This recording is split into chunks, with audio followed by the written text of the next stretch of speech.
Olá, boa noite, sejam bem-vindos. Está começando mais um Fórum 21. Estamos no ar, 21 horas, dia 13 de dezembro de 2019. Eu sou Ivan Longo, direto de São Paulo, e como vocês devem ter reparado pelo título da nossa transmissão, hoje nosso programa vai ser uma entrevista com Leonardo Péricles e Samara Martins para falar sobre esse que é o mais novo partido de esquerda a ser oficializado no Brasil, que é a Unidade Popular. Leonardo Péricles é presidente da Unidade Popular, Samara Martins vice-presidenta, e nós vamos conversar aqui hoje sobre a que vem esse partido, o que ele nos apresenta, como que foi construído, vamos falar sobre o governo Bolsonaro, vamos falar sobre esquerda, enfim, eu acho que vai ser um papo bem interessante. Só devo fazer um aviso aqui antes da gente começar nosso programa de hoje.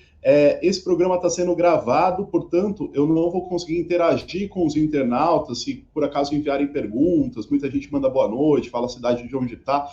Hoje eu não vou conseguir fazer essa interação, mas, enfim, esse vídeo pode e deve ser compartilhado por todos. É muito importante que todos que seguem as redes sociais da Fórum nos ajudem a construir um programa cada vez maior, cada vez mais qualidade, com cada vez mais pessoas compartilhando. Portanto, se você está assistindo esse vídeo e não é inscrito no nosso canal, peço que se inscreva, aperte o sininho para receber todas as notificações. Temos programas diários como este que você está assistindo agora, que é o Fórum 21. Bom, vamos lá. Boa noite, Leonardo. Boa noite, Samara. Eu vou começar... e aí, vocês decidem quem começa, se é o Leonardo ou se é a Samara. Mas eu queria começar, eu acho que dá para os dois falar, né? Eu queria falar um pouco sobre a história do partido. A Unidade Popular, para quem não sabe, foi oficializada pelo TSE nessa última terça-feira, após uma coleta de milhões de assinaturas. Eu vou pedir para o pessoal falar sobre isso. Queria saber primeiro, começar do começo, né? Como surgiu a ideia de se criar um novo partido político num país que já tem tantos partidos, né? Como que foi essa composição, essa construção, até chegar finalmente à oficialização da legenda nessa última terça-feira? Mais uma vez, boa noite para vocês aí, Leonardo e Samara. Então, primeiro, boa noite, Ivan. Samara aí também. Boa noite. Isso. Boa noite aí. Queria agradecer enormemente o convite, né, para estar participando desse programa, Fórum 21. Dizer o seguinte, para começar aí a responder, né, acho que a gente vai batendo a bola aí com a Samara também. Nós começamos, assim, como veio essa ideia, né, da construção da Unidade Popular? Foi ali pelos idos de 2013, principalmente nas jornadas de junho de 2013. Vocês estão me ouvindo? Sim. Oi? Tá tudo certo? Estamos sim. Sim, beleza. Ali nas jornadas de junho de 2013, onde a gente percebeu que havia um certo esgotamento dos partidos, né, a nível institucional, e que se abria um espaço, um vácuo importante, principalmente no campo da esquerda, que é esse que nos interessa, né, na atuação. A partir daí, iniciamos debates importantes, inclusive quem iniciou movimentos que já existiam, né? Então, a UP é fruto de um trabalho de organizações populares que já lutam há mais de 20 anos, né? No Brasil. Então, a saber, né, o movimento Luta de Classe, que é um movimento sindical, o movimento de mulheres Olga Benário, né, que é um movimento de mulheres nacional, a União da Juventude e Rebelião, que é uma organização de jovens revolucionária que atua com a juventude tanto nas universidades, escolas, como também nas periferias do país. E, além disso, o movimento de luta nos bairros, vilas e favelas, que é um movimento nacional que luta pela reforma urbana, que, inclusive, eu faço parte. Sou morador, inclusive, de uma ocupação urbana. Estou falando aqui, inclusive, da minha casa aqui na ocupação urbana, na Eliana Silva, aqui na região do Barreiro, em Belo Horizonte. Então, esses movimentos se articularam e a gente começou o primeiro trabalho, foi a partir de 2014. A gente registrou e seguiu os trâmites da lei eleitoral anterior, da lei de construção de partidos anterior, e chegamos a iniciar o processo de coleta de assinaturas e coletamos cerca de 114 mil assinaturas na primeira iniciativa. E fomos pegos, assim, é um negócio bem absurdo, que esse processo de criação de partido, a lei pode mudar com o jogo rolando, e no final de 2015 a gente meio que assim foram cassadas essas assinaturas nossas porque a legislação mudou. Então a gente perdeu todo esse trabalho que tinha sido feito. Aí fomos fazer a avaliação do que fazer. E esse momento ele foi muito importante para nós, da derrota, porque nos permitiu avaliar o que nós tínhamos errado também no processo, porque não foi só a cassação, a gente também percebeu que a gente podia aprimorar imensamente o trabalho que a gente fazia. E aí, depois de muita avaliação, né, nós decidimos recomeçar tudo de novo. Então, fundamos uma outra UP, né? Registramos em cartório, fizemos todos os trâmites necessários. A nova lei, inclusive, ela é muito mais restritiva, porque ela impôs o prazo de 2 anos para a construção do partido, então a tarefa ficou extremamente mais difícil, mas nós consideramos que era realizável. E aí iniciamos o trabalho de coleta de assinatura no dia 1º de outubro de 2016. Em menos de 2 anos, nós chegamos à marca de coletar nas ruas, praças, escolas, universidades, ocupações, pisando no barro, né?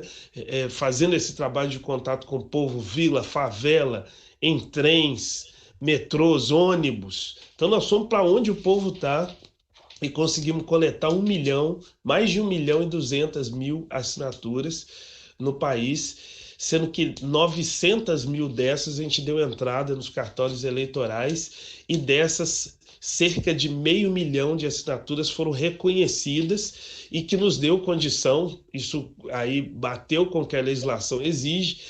Conseguimos também constituir mais de 9 diretórios, que o mínimo são 9 diretórios divididos em pelo menos 3 regiões do país. Nós conseguimos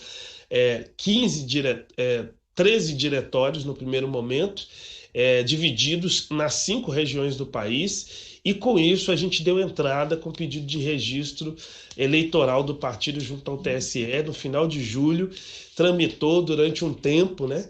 Em outubro iniciou nosso julgamento, aí teve um pedido de vista do ministro Tarcísio Vieira, por uma questão que nem é problema nosso, que é relativo à prorrogação de comissões provisórias de partidos, que é o estatuto que existia antes de uma nova legislação, inclusive, sobre essa questão, que veio em 2017, nosso estatuto de 2016, mas aí se chegou a um bom termo, né? E agora no dia 10 de dezembro, Dia Internacional da Declaração dos Direitos Humanos, então foi um dia simbólico, extremamente importante, porque a gente sabe que, infelizmente, quem realmente defende os direitos humanos nesse país é a esquerda, então foi muito simbólico para nós, e a gente conseguiu atingir o registro, ser o 33º partido, mas mais do que tudo um partido popular que nasce das bases, das periferias, quando muita gente dizia que não era possível, que a gente não ia conseguir, que não era momento para montar partido, que o povo não quer saber de política, e a gente viu exatamente o contrário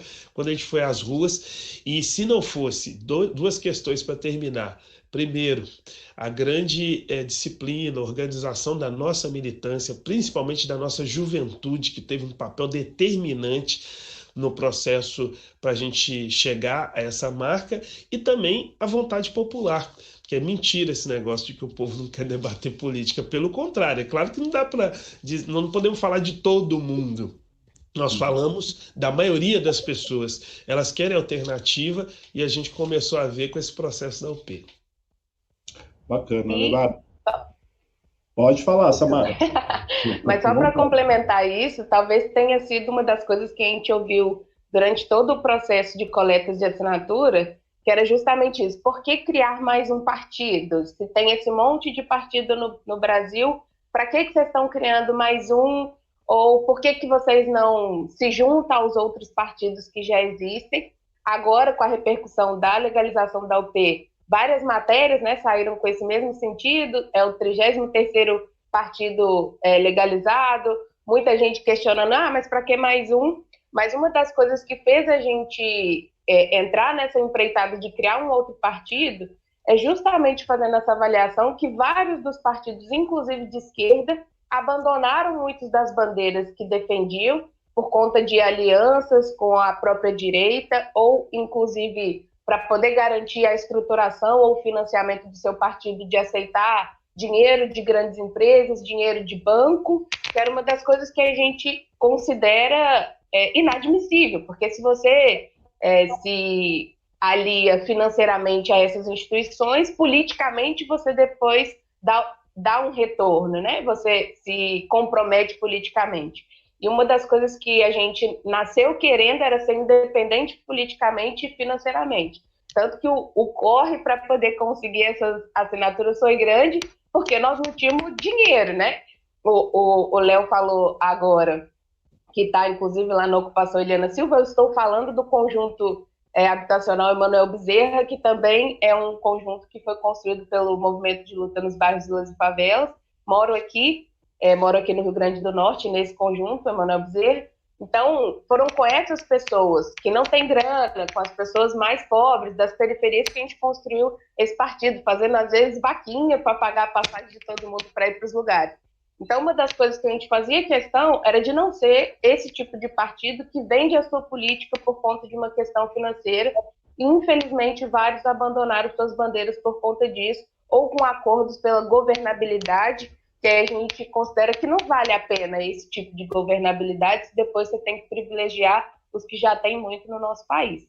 Então, o nosso partido nasce com essa essência e é isso que nós queremos defender, e com esse argumento nós conseguimos convencer as pessoas, essas mais de 1.200.000 que assinaram as nossas fichas, de que a política pode ser diferente. Ela não tem que ser essa viciada, corrupta, essa politicagem, na verdade, que apresentam para as pessoas, e por isso elas têm tanta aversão à política, e que é ótimo e cômodo para quem já está no poder, que as pessoas não queiram participar da política, né? Sim, legal, Samara. E você tocou num ponto importante aí, que foi essa questão do financiamento, né? Porque hoje a política acabou se tornando algo muito atrelado a período eleitoral, a campanha, e como a Samara bem colocou, né? Depois os financiadores acabam cobrando a conta, né? Então acaba se estabelecendo, e se estabeleceu no Brasil uma relação muito promíscua nesse sentido, inclusive com os partidos de esquerda. Isso acontece de maneira sistêmica, né? Nesse sentido, como a Unidade Popular pretende resolver essa equação, estar presente no período eleitoral, por exemplo, fazer campanha, chegar até as pessoas e se autofinanciar, sem entrar nesse jogo político que é tão criticado. Qual que é a estratégia? Por exemplo, ano que vem é ano de eleição, vocês já estão pensando em candidaturas, como que isso vai ser viabilizado, como que essa campanha vai ser feita? Enfim, você já tem alguma estratégia traçada nesse sentido? Ivan, sua pergunta é muito importante, e o seguinte, a gente tem algumas respostas já e outras a gente entende que é um processo de construção. Mas o que a gente considera como principal para tentar para trilhar esse caminho diferente? Primeiro, não abandonar nossa origem. Nós somos um partido que nasce das lutas populares, que nasce das periferias, que nasce a partir do setor que nós consideramos que é o central para haver modificações no Brasil, que é a classe trabalhadora. Então, nós entendemos que a nossa conexão deve estar aí. Então, a prioridade para o nosso trabalho deve ser a organização desse setor e dessas lutas, e não as eleições. As eleições, a gente entende que elas têm que ser consequência desse trabalho. Tanto que vamos participar ativamente da campanha de 2020. E vamos participar como? Com essas lideranças que, inclusive, vão se candidatar desses movimentos, com as pessoas que, inclusive, aderiram durante o processo, mas aderiram a partir desse trabalho, porque a gente fez coleta de assinatura, mas não deixou de organizar greve, não deixamos de organizar ocupações urbanas, não deixamos de realizar movimentos importantes, como, por exemplo, o movimento de mulheres faz, que depois a Samara pode falar das casas de referência, mulher, que são espaços fantásticos que a gente formulou nesse último período, né? Não deixamos de organizar os grêmios nas escolas, os DCEs nas universidades, de preparar as condições de estar presente ou protagonizar as manifestações de rua. Inclusive, nós consideramos que qualquer transformação no Brasil, elas vão passar por aí. É só a gente olhar a América Latina, ver o que está acontecendo, né? O exemplo dos povos indígenas e da classe trabalhadora no Equador, na Bolívia, resistindo inclusive ao golpe militar, né? No Chile, estão dando, assim, demonstrando de forma fantástica que é possível que as classes populares consigam êxito, né? Mesmo debaixo desse sistema injusto, capitalista, né? Na Argentina, o grande avanço que foi as lutas, as greves gerais que aconteceram para criar as condições da vitória sobre a política neoliberal lá do Macri. Então veja que tem uma efervescência muito grande, importante, e os grandes exemplos para nós, né, do povo cubano, que resiste há tanto tempo uma ofensiva dos países mais imperialistas da história, né? E também a Venezuela, que segue um caminho importante, um povo extremamente combativo, guerreiro, que resiste a uma intervenção militar, que resiste a um embargo econômico impressionante e consegue, mesmo com todas essas dificuldades, garantir condições de vida para o seu povo. Então, a inspiração que nós temos, porque antes que muita gente vai falar, mas o que está por aí não tem jeito de fazer, olha, existe o caminho alternativo, precisamos construí-lo. Esse discurso que a Samara falou muito bem, que só existe o caminho dessa governabilidade, dessa institucionalidade, que nos obriga a nos aliar com o opressor, ou com setores que a gente vai dizer que são lúcidos, porque teve gente nesse último período, por exemplo, falando que tem setores do agronegócio que são lúcidos.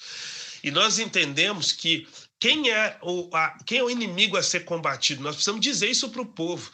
Nesses últimos anos, inclusive de governos progressistas, faltou-se falar que existem inimigos. Não são todos amigos. A política pressupõe enfrentamentos. E nós precisamos falar. Existe. Quem são eles? São os muito ricos, são menos de 1% da população.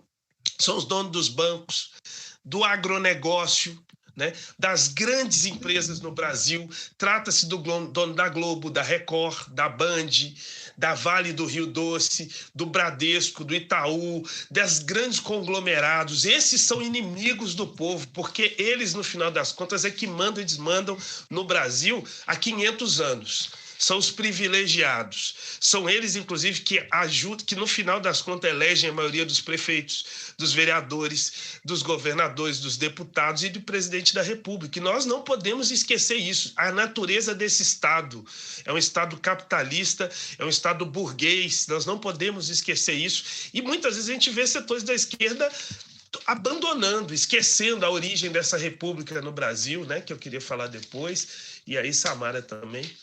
Porque senão eu falo muito. O problema é que a gente é falador, né? Mas a questão é justamente essa. As pessoas tendem a achar que quem tem o poder são as pessoas que têm dinheiro. Então, são os banqueiros, são os donos das grandes empresas, que têm os meios de produção, e no capitalismo isso, de fato, é uma realidade. Mas as pessoas esquecem ou querem que o povo se esqueça que quem tem força é o povo. E por isso tem tanto medo da gente, né? E por isso reprimem tanto a gente quando a gente se organiza. E nós temos visto, como o Léo mesmo colocou, aqui na América Latina, o grau de repressão ao povo desses países nossos vizinhos aqui, porque tem medo da gente, justamente porque nós é que temos a força. Então, não são esses grandes milionários quem vão ditar ou devem ditar as regras do nosso país. Nós, o povo, é que podemos decidir. E, historicamente, disseram que a gente não sabe, né? Que nós somos da periferia, nós somos das favelas, nós não sabemos fazer as coisas.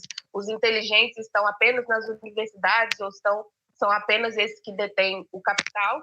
E a gente quer justamente quebrar isso. Nós podemos fazer a política, nós, o povo, podemos decidir os rumos do nosso país e financeiramente podemos construir nós mesmos os nossos movimentos, os nossos partidos, que foi isso que a gente fez durante a coleta de assinatura.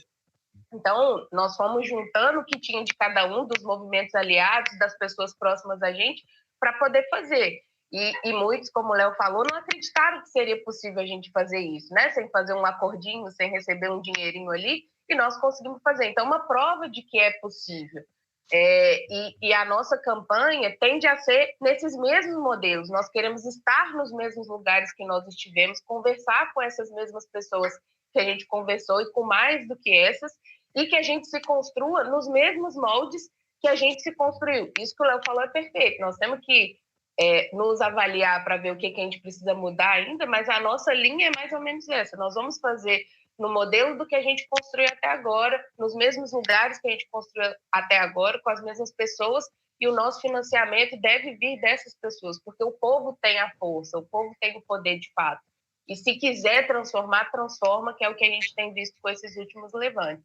Então, a nossa perspectiva ainda não está desenhadinha, né, como será o nosso processo eleitoral e a nossa tática nas eleições, mas com a experiência que a gente teve nesse processo, tendemos a seguir a mesma linha, com as mesmas alianças, com os mesmos apoiadores que tivemos nessa campanha de legalização.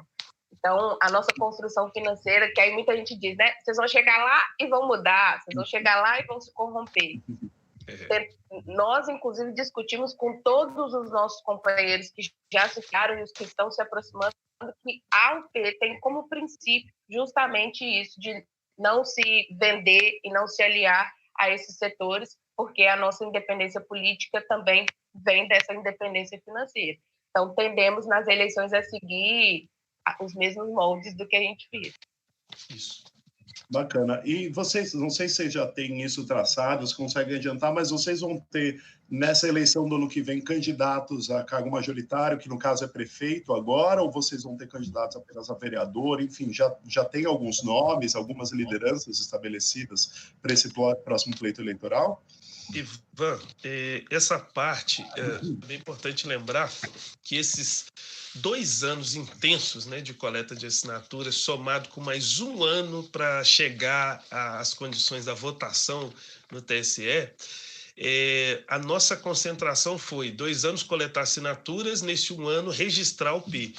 Então, o restante, a gente decidiu que, assim, debatemos uma outra coisa, que é o que eu falei aqui, o restante a gente decidiu que após o registro eleitoral, aí nós vamos reunir o Diretório Nacional e trilhar os novos caminhos. Então, o que foi debatido nos estados aonde tivesse condição, e a maioria teve, de debater os nomes dos pré-candidatos, né? Principalmente a vereadores no país todo, e onde a gente tivesse mais acúmulo também a prefeito. Então não trata-se ainda de nomes, né? Foi feito esse debate nos estados, e posteriormente nós vamos começar aí sim, a partir de janeiro, fazer essa divulgação, que a gente já adianta que serão pessoas que participaram desse processo, né, de construção, somados às pessoas que chegaram, né, que estavam desde o início, e os que chegaram durante o processo, né, que vem se somando, não são poucas pessoas, né?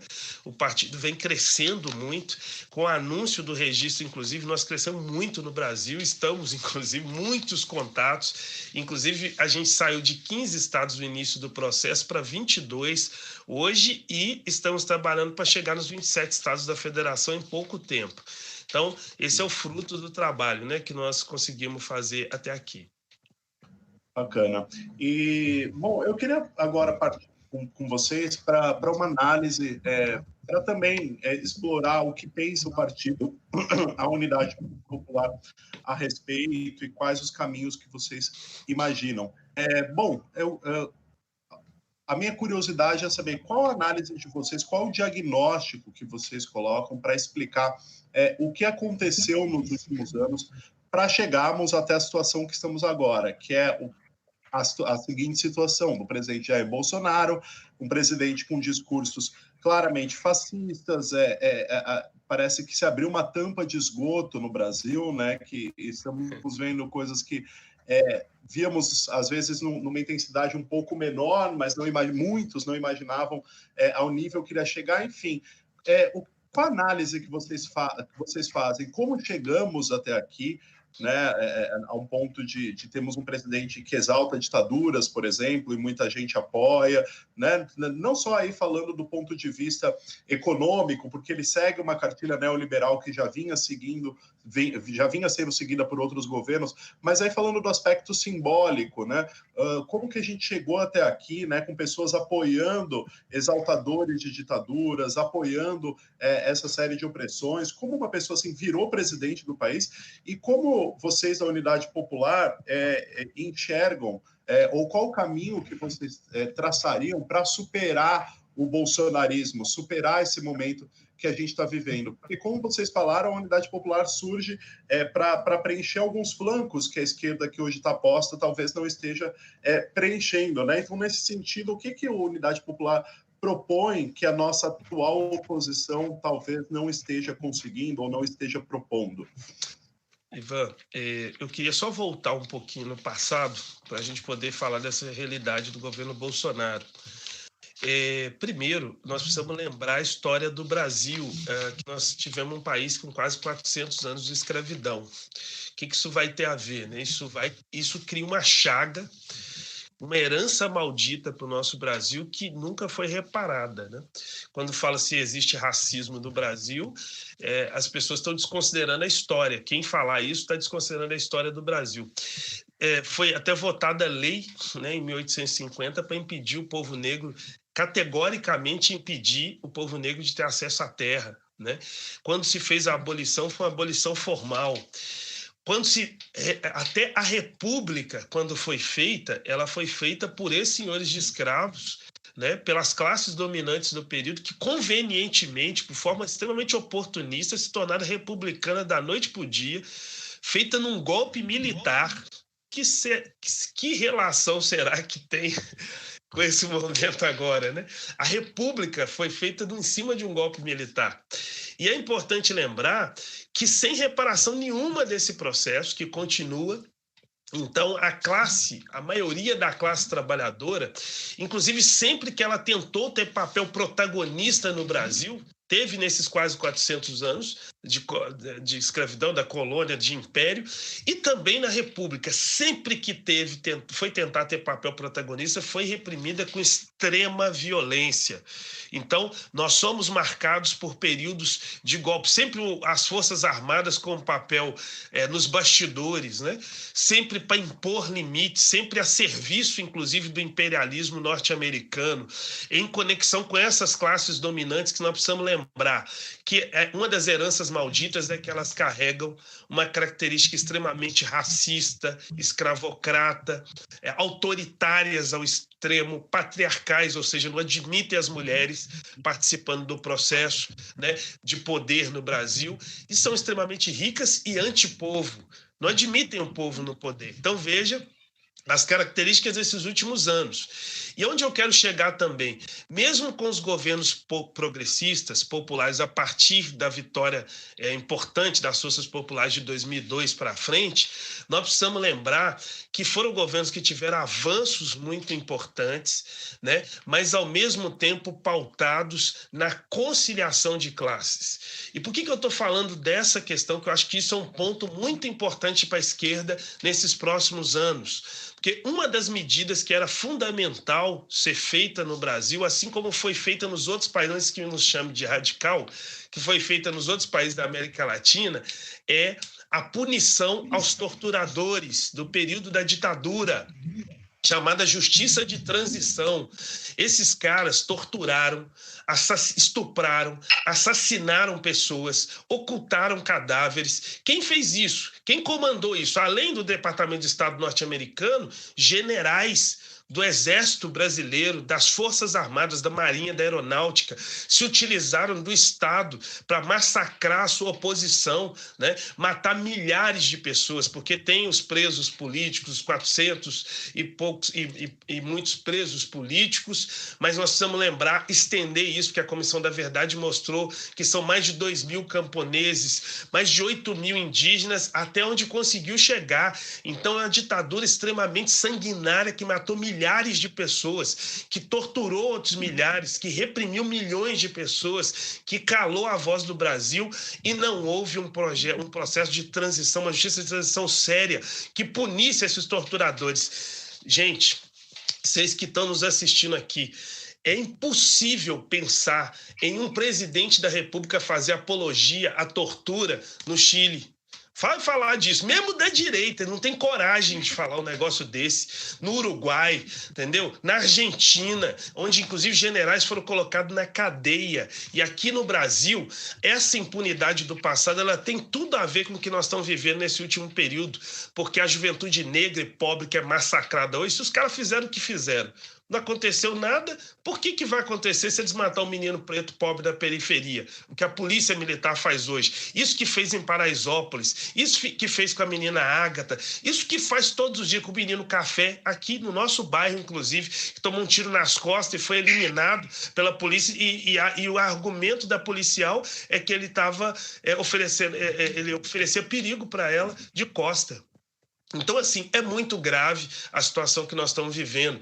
E mais, a esquerda fechou olhos, essa esquerda institucional fechou os olhos para outra questão que é extremamente importante, o processo de militarização que, inclusive, ela alimenta. Nos últimos 30 anos, todos os governos, o discurso é: vamos resolver o problema da violência aumentando o contingente policial, aumentando o aparato policial, militar, que é uma coisa absurda. As polícias militares hoje, elas têm estruturas de exército, de verdadeiro exército, e elas são voltadas. Quem é o inimigo delas? O povo pobre, preto, o movimento popular. E nós precisamos lembrar o que está acontecendo, né? E essa polícia está reprimindo fortemente o nosso povo e correspondendo a um processo que não tem nada a ver, que não melhora nada o nosso país. Aumentou-se polícia, aumentou encarceramento, aumentou assassinatos, porque no Brasil, os índices de violência são maiores do que países em guerra civil, né? Isso dados oficiais do Fórum Brasileiro de Segurança Pública. O encarceramento, nós passamos de 800 mil pessoas presas, a terceira população carcerária, caminhando para ser a segunda. E quem está sendo preso? Preto e pobre, né? E as leis voltadas, como esse absurdo desse pacote anticrime do Moro, é não para criminalizar os crimes do colarinho branco, porque não torna crime hediondo crime do colarinho branco, por exemplo, né? Porque é rico que está promovendo, porque é rico branco das classes dominantes que promove. Agora, está encarcerando ainda mais os pobres e os pretos no Brasil. Não vai resolver problema de crime no Brasil, problema de violência no Brasil. E aí é importante também a gente lembrar que o problema não está... É mentira dizer que a esquerda não tem projeto para isso.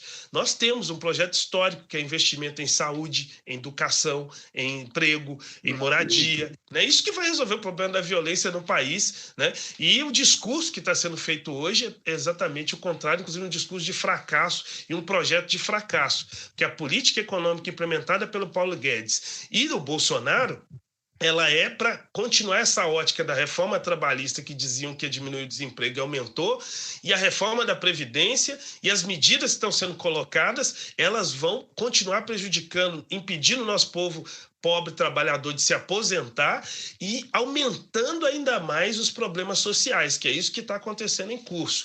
Então, se a gente for levar ao pé da letra na legislação, Bolsonaro não podia ter sido eleito, né? Primeiro porque ele já faz essa apologia à ditadura, porque isso é contra a nossa Constituição.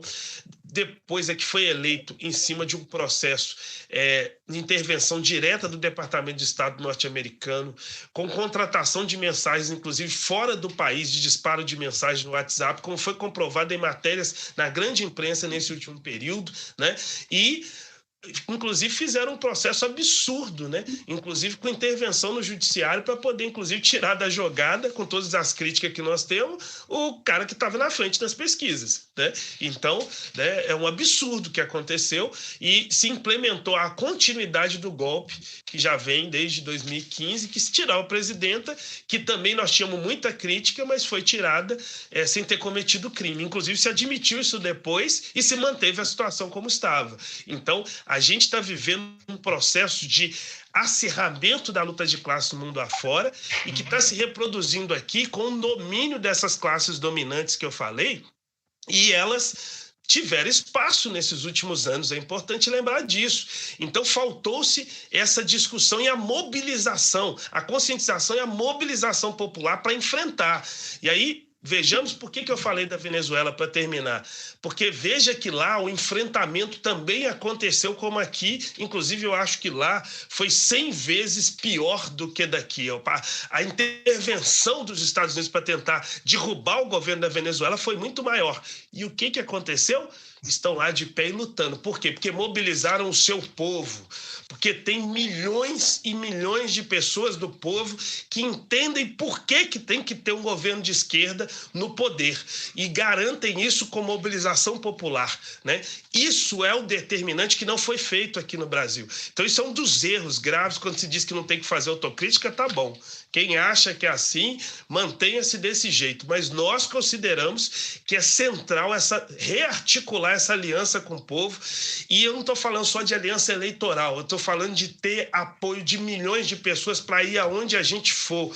E a gente está falando aqui de lutar pelo poder popular e pelo socialismo, pela superação desse sistema. Então, esse processo exige uma articulação popular muito grande. Aí, desculpe que assim, para explicar esse processo, acho que tem uma certa complexidade, né? E Samara também... Deixa eu só complementar, que aí eu acho que a Samara tem a ver aqui com o que a gente está falando. Eu vou só dar uma complementada aqui na pergunta, que a Samara já responde as duas coisas, já fazendo o complemento que ela ia dar. Mas o Leonardo citou aqui essa questão da última eleição, que houve uma série de fraudes partindo desde do disparo massivo de mensagens, como ele bem citou aqui, até a prisão daquele que estava em primeiro lugar nas pesquisas. Enfim, então, isso mostra, assim como mostra a criação da unidade popular, que o povo, não necessariamente o povo elegeu o bolsonarismo. Não temos muita gente que votou nele, mas foi eleito através de uma série de manobras, né? Pensando nesse sentido, como que a gente pode superar o bolsonarismo eleitoralmente? Eu acredito, como o Leonardo colocou aqui, talvez a estratégia não seja só nas eleições, mas que, de fato, a mudança venha das ruas, né? Porque mesmo se o povo escolher um presidente de esquerda, escolher um presidente que represente o povo, eu acho que já ficou claro que eles podem manobrar e fazer o que bem entenderem, né? Afinal, o que está valendo, pelo visto, não é a maioria dos votos, né? E sim o tipo de manobra que eles fazem lá na frente. Enfim, a Unidade Popular acredita que é preciso pensar num processo de mudança que vá para além das eleições e, enfim, como criar isso, como construir isso, dado todo o contexto que a gente se estabeleceu agora. Pronto, é justamente isso. Eu acho que nesse final que você fala, a gente percebe que, por exemplo, 89 milhões de pessoas não votou no Bolsonaro, né? Aquelas que votaram ou não votaram, aquelas que votaram no outro candidato. Então, não é uma maioria absoluta que concorda com isso, e até muitos dos que votaram, inclusive, votam enganados ou achando que era uma mudança ou acreditando em todas as mentiras que foram divulgadas, e muito por conta dessa análise da conjuntura, inclusive, de uma conciliação de classes que foi promovida, acreditando que era possível se coadunar ali interesses antagônicos, né? Que não é possível, não, na verdade dizem inclusive que não existe mais classes, né? Então se fortaleceu esse discurso de que não há antagonismo de classe mais, então nós podemos viver em harmonia, podemos viver felizes todo mundo junto, e isso abre um espaço inclusive para o fascismo, que é isso que está colocado hoje. A gente, como você mesmo disse, Ivan, a gente escutar discursos bizarros que a gente nunca achou que ouvia ou que há muito tempo não se ouvia, voltarem agora com uma força e com as pessoas tendo muita tranquilidade para fazer. E é justamente isso, se deu espaço para uma outra classe, que é a classe dos capitalistas.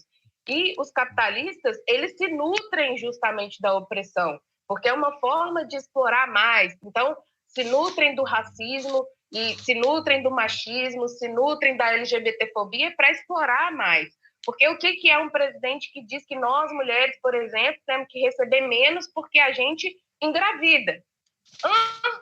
Obviamente a gente engravida, nós mulheres somos mães, e aí por isso nós temos que receber menos, porque tem que se pensar apenas no empregador, apenas no dono da empresa, apenas no patrão. Então, se abriu espaço para esse discurso, que, como o Léo colocou, não era um discurso que inexistia e agora ele foi criado pelo Bolsonaro. Existe, o racismo existe, ele às vezes é muito mais velado, ele é muito mais ali maquiado e sempre existiu desde a questão da abolição da escravidão. Então, existe o racismo, existe o machismo, mas ele é reforçado como uma pessoa, uma figura de autoridade, começa a vomitar essas falas e essas frases de misoginia, de machismo, de racismo, de LGBTfobia. Então, a gente chegar nesse ponto da conjuntura é muito um fortalecimento dessa classe que quer nos oprimir e nos explora aproveitando-se das opressões para poder fazer isso. Então, a gente chega nesse momento de ter um espaço maior para esse discurso nojento e fascista do Bolsonaro, mas não acredito que seja, como você disse, uma ideia geral da população ou uma coisa que as pessoas todas brasileiras decidiram apoiar, porque muitas delas, inclusive, estão se ligando agora, né, de que talvez não seja muito isso que deviam ter feito, até porque, como ele representa uma classe, é isso que ele está fazendo agora, ele está honrando a classe que ele representa, tirando todos os direitos que ele pode de nós trabalhadores, de nós mulheres, e indo para cima com a repressão, né, de nós pretos, de nós favelados, dizendo que não, tudo bem entrar e matar as pessoas, porque é a vida, pode atirar, pode chegar na favela atirando, que não tem problema nenhum. Então, as pessoas estão começando a perceber que não era esse o discurso que eles queriam quando votaram no Bolsonaro.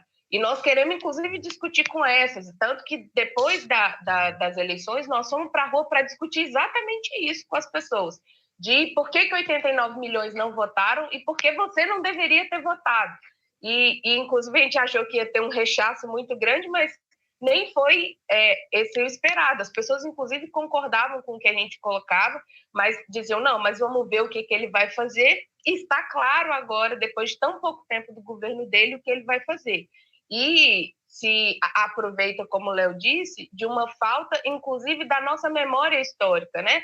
Não se colocam na nossa educação, inclusive, o que foi o processo da ditadura militar. Então, se escondeu o máximo que puderam, assim como os cadáveres escondidos esconderam a história, para que a gente não tivesse memória dessa época e achasse normal sair com uma camisa do Ustra na rua e não se envergonhasse disso e não entendesse o que representou esse momento na nossa história, não só para comunista, porque aí acham que a ditadura foi só para matar os comunistas e os vermelhos, né? Como ele diz, que aniquilar os vermelhos, né? Disse em pronunciamento público. Não é isso, e as pessoas não têm essa informação de um período histórico tão deprimente que precisamos. Por isso nós defendemos a memória, a verdade e a justiça, como o Léo colocou muito bem. Então, essa perspectiva, inclusive, das eleições, as pessoas tendem a estar mais à esquerda, né? Se você for ver as lutas que elas fazem, as indignações que elas têm, porque vivem o problema, né? Recebem pouco, têm menos grana, vão ser atingidos agora com a reforma da Previdência para nem chegar a se aposentar, a reforma trabalhista que tira vários dos direitos dos trabalhadores. Então, a defesa delas está mais à esquerda do que à direita, apesar de, às vezes, ela não saber exatamente o que é a esquerda, o que é a direita e quem são as figuras que as defendem, mas o povo trabalhador nunca esteve feliz com a situação que vive, com a miséria que vive, com a pobreza que vive, e estão indignados. E isso que o governo Bolsonaro está fazendo é assanhando o formigueiro, como a gente diz na palavra de ordem, porque as pessoas não vão aceitar isso que está sendo colocado. As pessoas não vão aceitar calmamente verem seus direitos sendo retirados, vendo a sua família sendo morta pela polícia militar, porque, na verdade, dizem que o maior policiamento, como o Léo disse, é para acabar com a violência, acaba aumentando a violência e não o contrário, e que foi, inclusive, uma das propagandas que o Bolsonaro fez, né? Que o governo dele era para acabar com a violência, que ele, sendo um militar, né, não sei o quê, ia acabar com a violência. Acabar com a violência está em acabar com a desigualdade social.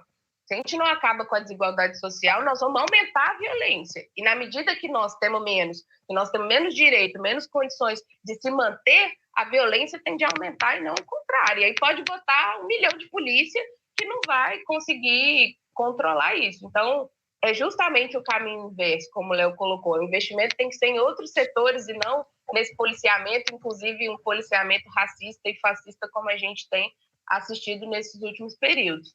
E nas eleições, acreditamos que o povo tende a dar resposta a esse tipo de política que está colocada aí. Não vão aceitar mais esse discurso do Bolsonaro, que ficou fazendo essa conversinha toda, inventando um monte de histórias, para poder depois aprovar um monte de medidas contrárias a eles mesmos. Então, acho que as próximas eleições tendem também a ter espaços para partidos de esquerda, para pessoas de esquerda, porque é um discurso mais próximo. Para caras de esquerda também, porque essas carinhas pretas aqui significam muita coisa. O nosso povo é preto e não se enxerga na política, né? Não se vê, por exemplo, nos partidos, porque os partidos normalmente são dos brancos, dos universitários e tal. Então, as pessoas se enxergarem também no processo da política é importante. E acredito que as próximas eleições tendem a seguir essa linha, porque na mesma medida que se ganhou o Bolsonaro, vários parlamentares de esquerda se elegeram nas câmaras e tal. Então, tem esse espaço, e acho que o nosso povo não é fascista, o nosso povo não é racista, o nosso povo não é homofóbico, o nosso povo não é machista, mas como o discurso da classe dominante é esse, acaba reproduzindo esse mesmo discurso. Legal. Gente, a gente já está meio que partindo para o final, mas eu queria fazer mais uma perguntinha antes da gente encerrar. Depois eu ainda vou deixar um espacinho para vocês fazerem suas considerações finais, enfim, colocar talvez o que não possa ter sido colocado aqui, porque nosso tempo é um pouco limitado. Mas uma outra pergunta que eu tenho é o seguinte: muito se critica dentro do próprio campo progressista e da esquerda esse suposto protagonismo e monopólio, muitas vezes demasiado, do Partido dos Trabalhadores, do PT. Né? Vocês concordam com essa crítica? E se concordam, qual seria o caminho para superar, para quebrar esse protagonismo? Olha, eu queria, ao invés de falar dessa questão, falar do problema. Assim, eu acho que até que pode existir esse monopólio, mas eu acho que nós temos um problema maior que nós temos que trabalhar. E a partir do programa da UP, o que a gente acredita que precisa ser feito no país hoje? Acho que é uma concentração que a esquerda precisa ter. É o seguinte: primeiro, que se eles precisarem recorrer ao fascismo, as classes dominantes, eles vão recorrer. Tem gente querendo dar um golpe no Brasil, inclusive as Forças Armadas estão lá no processo, né? E a gente tem que ficar bastante alerta com isso, porque essa cambaleante democracia que nós temos, ela pode ser eliminada. Inclusive, você tem que lembrar que nas periferias não existe, não tem democracia, não tem Estado democrático de direito. Então, a situação é muito grave que a gente vive. A outra coisa é o seguinte: correlação de forças para a esquerda a gente faz na rua, nas mobilizações. E o que é necessário se mobilizar hoje, que está, por exemplo, no programa da UP, que eu queria falar rapidinho aqui. Primeiro, a reversão das reformas.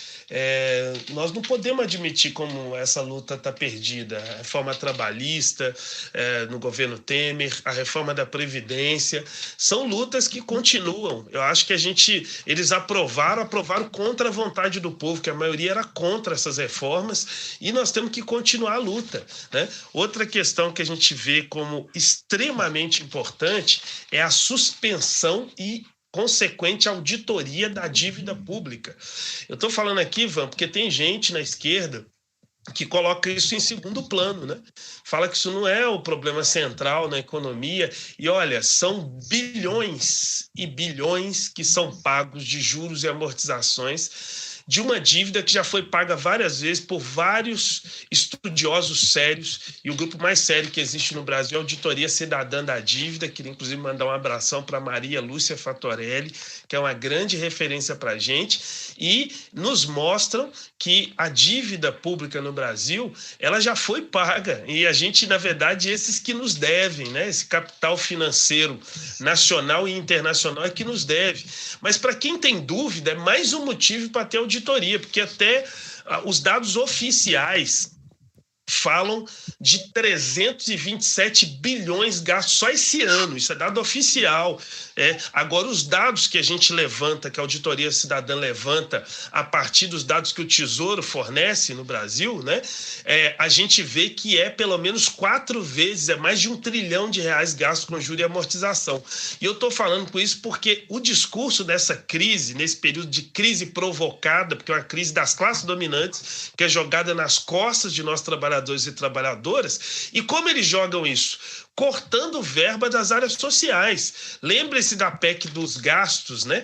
Que ela congela por 20 anos o investimento em saúde, em educação, né? Que isso é a anunciação de um caos, né? E nós temos que lembrar que, ao mesmo tempo, e isso está acontecendo, o discurso é que não tem dinheiro. Para tudo que vai falar que é relativo aos pobres, não tem dinheiro. Tem uma ótica montada e articulada pelas classes dominantes para justificar para o nosso povo que não é possível outro caminho. E aí eu queria dizer, nós estamos falando aqui de poder popular, de socialismo, porque nós entendemos que uma das questões chaves, exemplo, não está escrito nas estrelas que o povo tem que sofrer, que o povo tem que ser desempregado, que sempre haverão desempregados. E desemprego é estrutural do capitalismo, um sistema moribundo e atrasado. E existem medidas e tecnologia no mundo para que todo mundo seja empregado, por exemplo. Mas para isso tem que golpear o grande capital, os privilegiados. Quem é privilegiado no Brasil? É esse menos de 1% da população que eu já falei. Ele sempre foi privilegiado há 500 anos.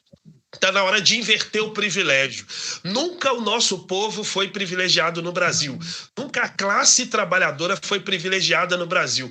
E ela continua sendo golpeada. Discurso mentiroso, e se tira dela, por exemplo, fazendo a reforma da Previdência. Mas por que não tirou dos banqueiros, dos muito ricos? Então essa bandeira da auditoria, ela é central na nossa opinião.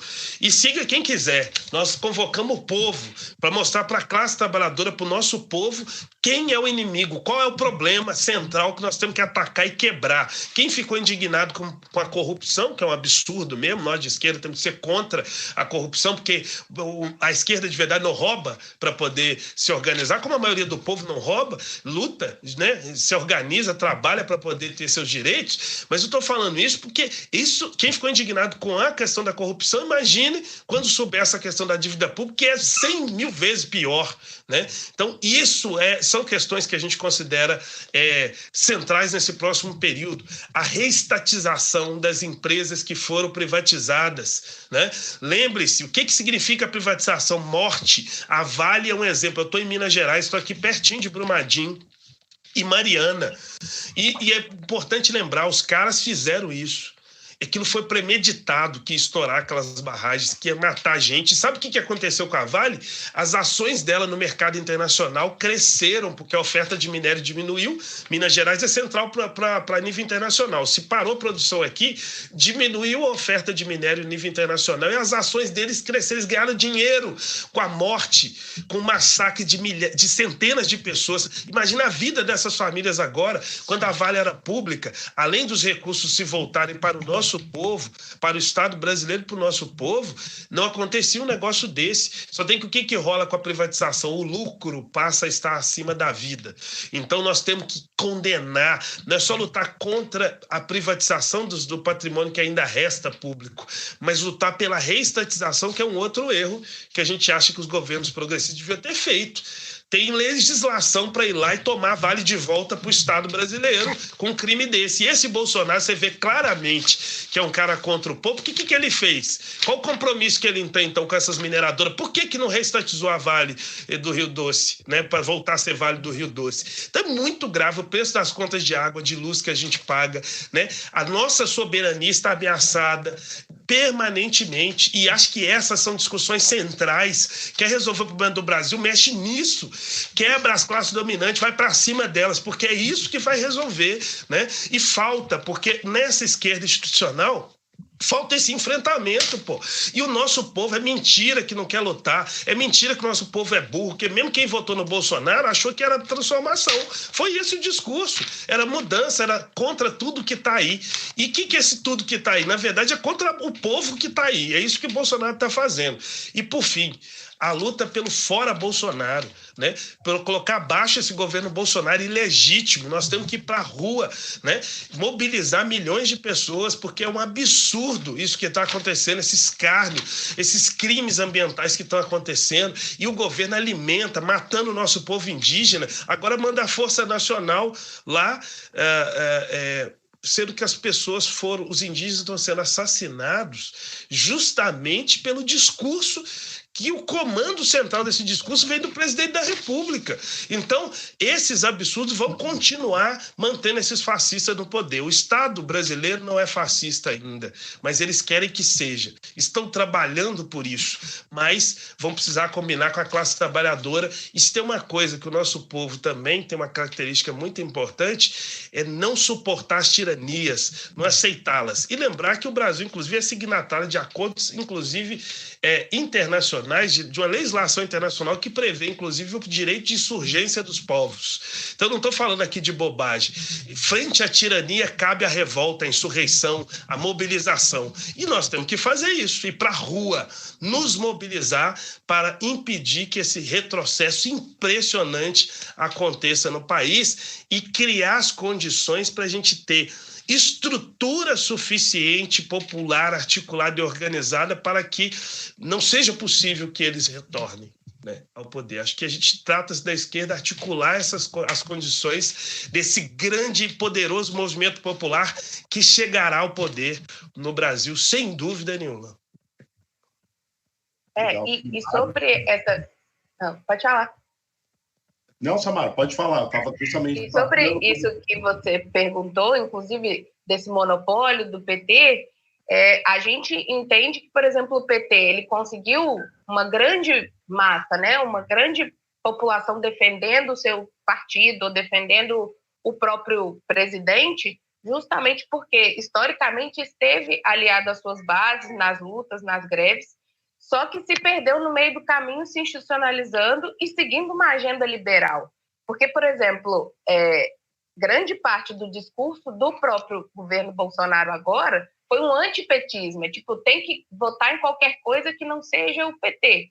E esse desgaste não é porque o povo agora virou de direita, é porque eles seguiram uma cartilha que não era a que eles pregavam. Eles seguiram uma cartilha liberal capitalista de fazer concessões que não era a que eles pregavam antes, que o povo acreditou que seria. E fez várias reformas, inclusive, contrárias aos nossos direitos, e aprovou medidas contrárias a nós, e foi se desgastando no processo. Então, se perdeu suas bases. Então, quando o Léo disse que uma das coisas que a gente quer é manter e saber e lembrar e estar perto de onde a gente nasceu, é justamente isso. Se você deixa as suas bases e começa a defender a pauta que é de uma outra classe, as pessoas começam a não concordar mais e a não defender mais, e se criou, né, esse conceito do antipetismo para poder fortalecer, inclusive, a campanha desse cara aí. Então, isso é uma das questões, né, quando a gente falou da conciliação de classes e de você achar que dá para coadunar interesses completamente antagônicos.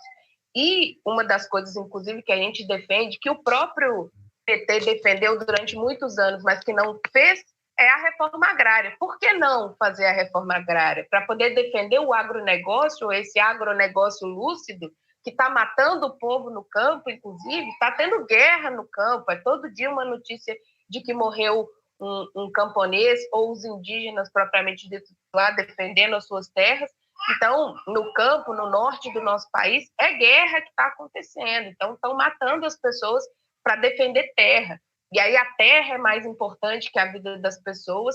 E aí, não, esse governo, a gente sabe que não vai fazer reforma agrária. Vai dar tudo que ele pode para o agronegócio mesmo. Mas os governos anteriores também não terem feito nenhuma medida para avançar na reforma agrária é um negócio que é horrível. Nós, além da reforma agrária, defendemos a reforma urbana com o MLB, como a gente disse no início, mas a reforma agrária é necessária ser feita no nosso país. E aí você tem que enfrentar. Você tem que ter resistência para poder fazer isso, e infelizmente os governos anteriores não fizeram, e é uma das nossas pautas que nós vamos defender, queiram os agronegócios lúcidos ou não, nós vamos defender porque é necessário que seja feito e parar com essa guerra no campo que tem acontecido todo o tempo. Sim. Muito bom, Samara. Bom, a gente infelizmente está chegando no final do nosso programa, o papo está muito bom, mas enfim, vamos ter com certeza outras oportunidades para conversar, até agora com a Unidade Popular como partido oficialmente constituído, né? Vai estar muito na nossa agenda aqui, enquanto veículo que cobre política, que cobre movimentos de esquerda, enfim. Então, provavelmente a gente ainda se fale bastante. Leonardo, Samara, agradeço muito a participação de vocês.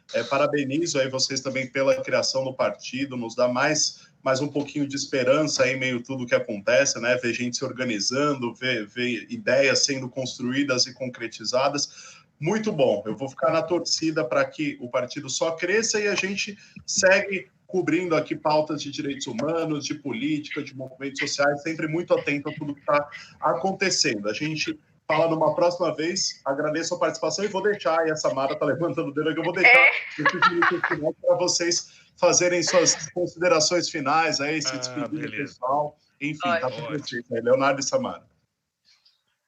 Quer começar ou começa? Pode ir, Samara. Pronto, então, eu queria, na verdade, aproveitar esse momento para dizer que a gente está muito feliz mesmo com a conquista dessa vitória e agradecer às militâncias no Brasil inteiro que se dedicou a essa tarefa nesses últimos anos, porque foi uma tarefa difícil, e convidar especialmente as mulheres a virem se somar a gente na luta, porque as mulheres protagonizaram lutas gigantes nesses últimos períodos no nosso país, inclusive contra esse governo, quando todo mundo estava defendendo. As mulheres foram para a rua para dizer que ele não, ele nunca. Então, chamar as mulheres para se organizarem com a gente. Nós somos, como o Léo disse no início, somos do Movimento de Mulheres Olga Benário, que tem organizado casas de referência para poder abrigar as mulheres em situação de violência, porque é uma situação muito grave que acontece no nosso país, com esse aumento, inclusive, do discurso machista. Aumenta a violência contra nós mulheres, que somos muito mais atacadas no sistema capitalista.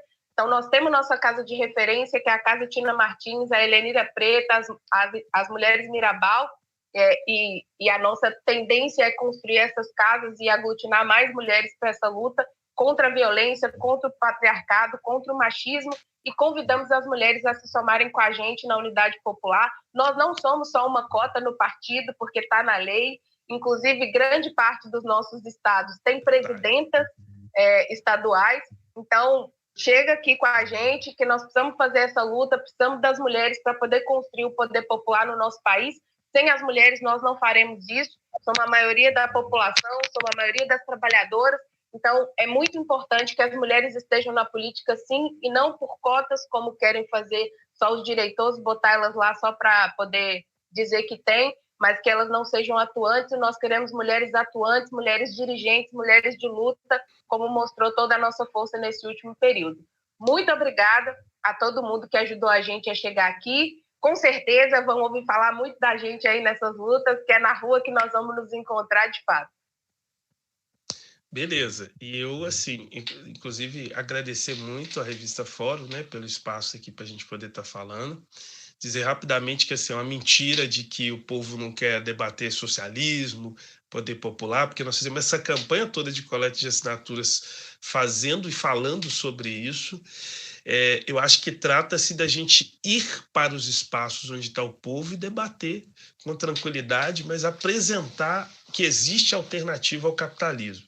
Claro que tem as medidas que nós vamos fazer enquanto não tem essa mudança. E aí eu falei aqui de várias. Agora, nós precisamos estar conectando a luta do dia a dia, das coisas imediatas, concretas que nós podemos mudar, ao projeto de transformação do Brasil, que passa por superar essas classes dominantes, os muito ricos. Esses são os inimigos do povo e nós precisamos criar as condições de superá-los, de desarticulá-los e criar condição para um Brasil que realmente seja democrático, que esteja a serviço da maioria da classe trabalhadora e do povo que nunca teve vez e nem voz. Também falar para o povo negro nesse país e dizer o seguinte, para a gente sempre levantar a cabeça, inclusive nós somos a maioria dos pobres e da classe trabalhadora no Brasil, e nós podemos governar, nós podemos mandar nesse Brasil também, juntamente com nossos irmãos brancos pobres e as populações não brancas também, os povos indígenas, camponeses, né?